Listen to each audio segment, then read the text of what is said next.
Hello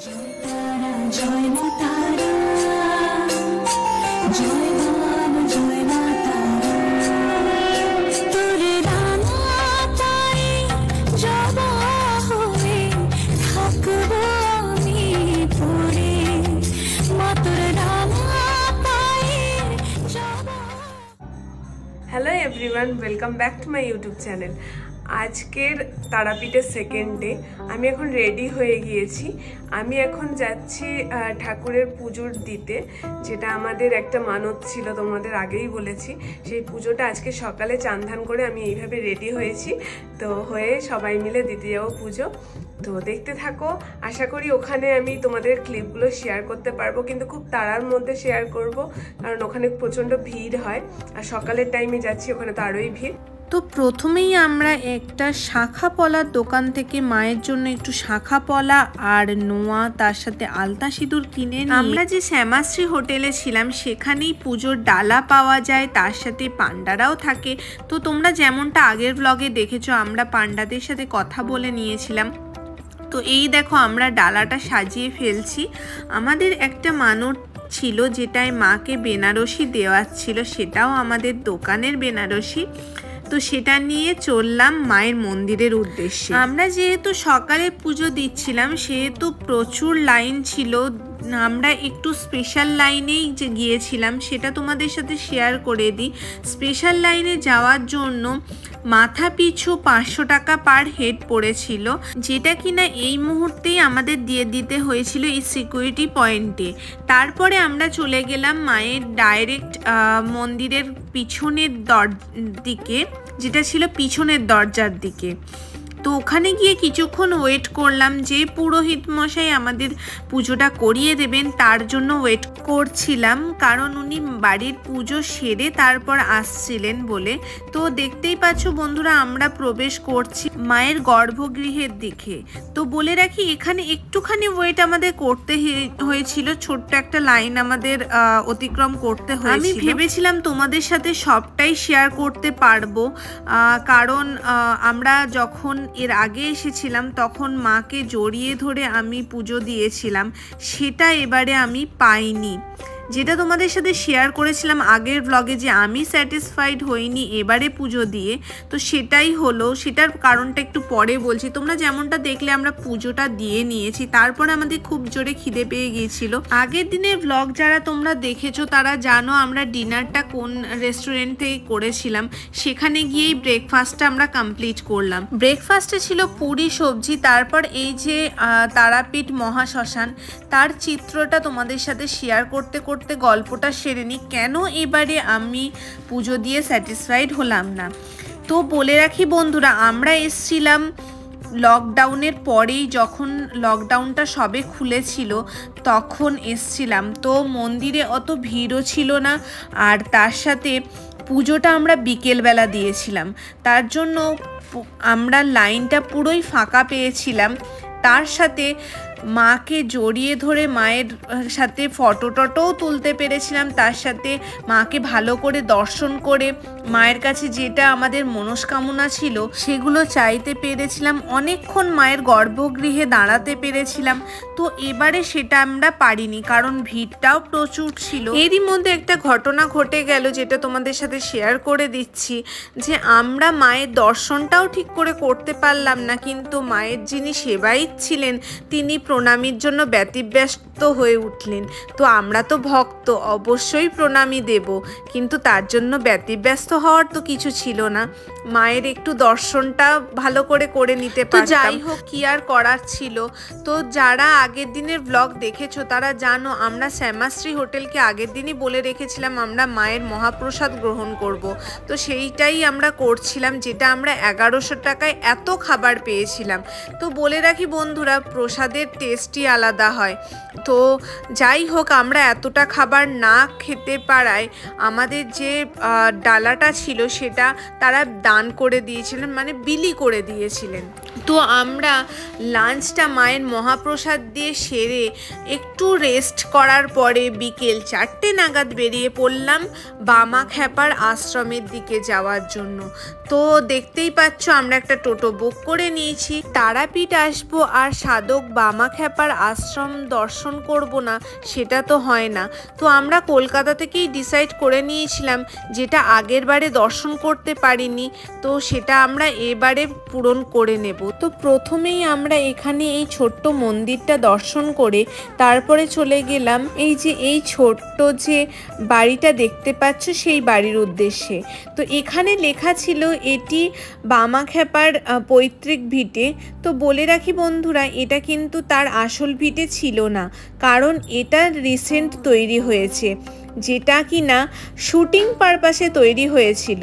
এবার যেটা আমরা দর্শন করছি সেটাই কিন্তু বামাখ্যাপার আসল পৈতৃক ভিটে, যেটা কিনা আগের বাড়িটার থেকে 2 পা এগোলেই তোমরা পেয়ে যাবে। তো সেখানে বামাখ্যাপা স্বয়ং মূর্তি রূপে বিরাজমান আছেন।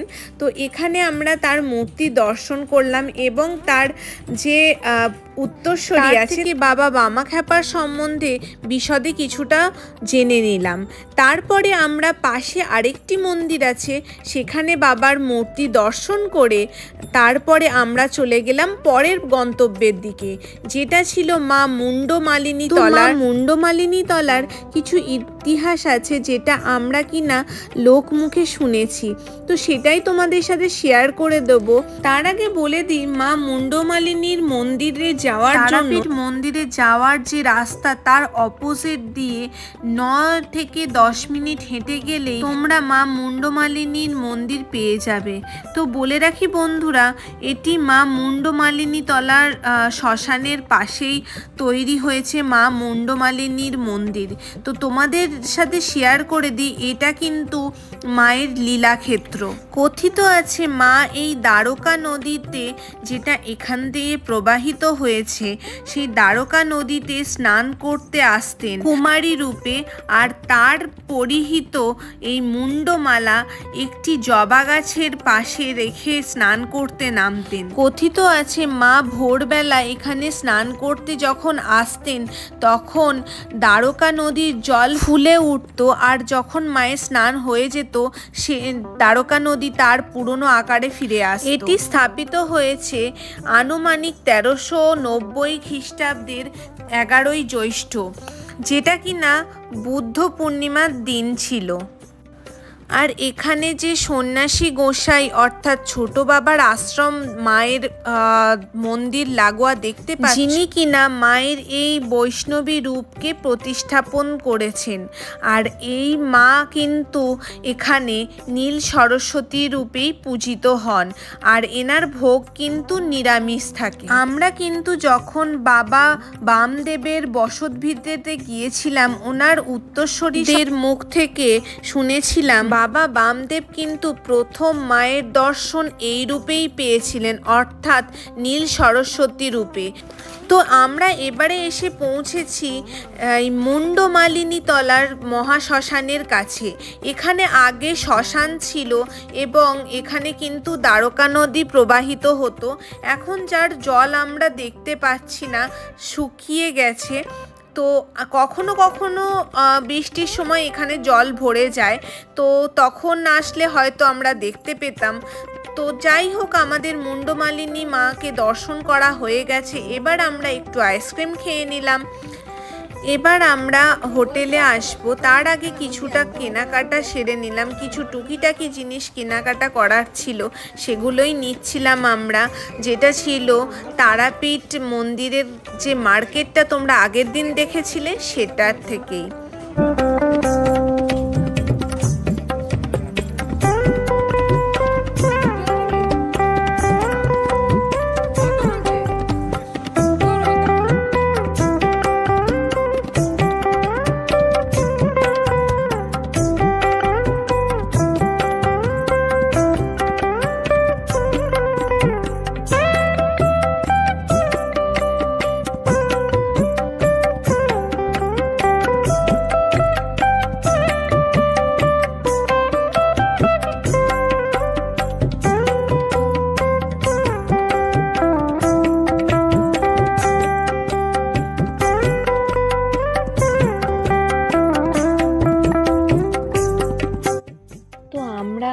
আবারও চলে গেলাম তারাপীঠ মন্দিরের দিকে।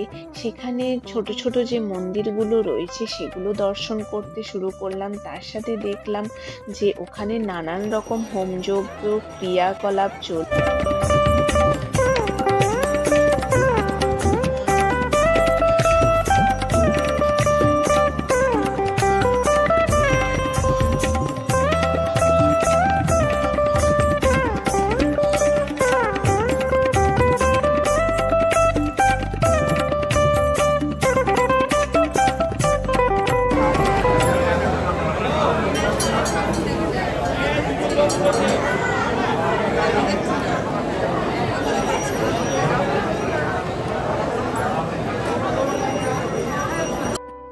আশা করব আজকের এই ভিডিওটা তোমাদের ভালো লাগবে।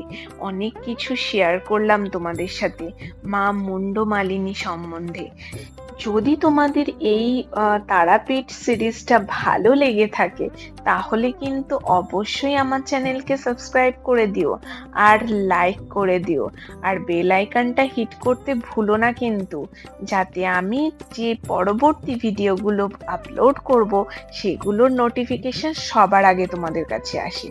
আর বলে রাখি বন্ধুরা, এই যে জায়গাটা তোমরা দেখতে পাচ্ছ এখানে কিন্তু ঢিল বেঁধে সবাই তার উইশ চেয়ে নেয়। তো আমরাও অন্যথা করিনি, আমরাও আমাদের উইশ চেয়ে নিয়েছি। তো এবার চলে এলো বাড়ি ফেরার পালা। তো তোমাদের কেমন লাগলো অবশ্যই কিন্তু কমেন্টে জানিও। আমি কিন্তু অনেক কষ্ট করে অনেক খতিয়ে রিসার্চ করে এই তথ্যগুলো বার করে নিয়ে আসি তোমাদের সাথে শেয়ার করব বলে। অবশ্যই কিন্তু তোমাদের কমেন্টটা আমার কাছে অনেকটা বড় প্রাপ্তি। তো যাই হোক, আবারও আমরা আমাদের ডিনারটা কমপ্লিট করতে চলে এলাম এই দেবরাজ রেস্তোরাঁয়, যেটায় কিনা আমরা আগের দিন রাত থেকে খাওয়া দাওয়া করছি। তো সেখানে আমি আর তনুশ্রী খেয়েছিলাম নুডলস, আর বাবা মা আর শুভ খেয়েছিল রুটি। গুড মর্নিং বন্ধুরা, আজকের আমরা বাড়ি ফিরছি। তো আমি এই ব্লগটা আর লেন্দি করলাম না, আগের ব্লগের সাথে এটাকে অ্যাটাচ করছি। তো রাস্তায় যেতে যেতে যেটা করব সেটা তোমাদের সাথে শেয়ার করব। আর বাড়ি ফিরছি, তো বাড়ি ফেরারও একটু তাড়া আছে। তো এখন বাজে 6:15, এখন আমরা বাড়ির দিকে রওনা দেব, তোমরা দেখতে থাকো।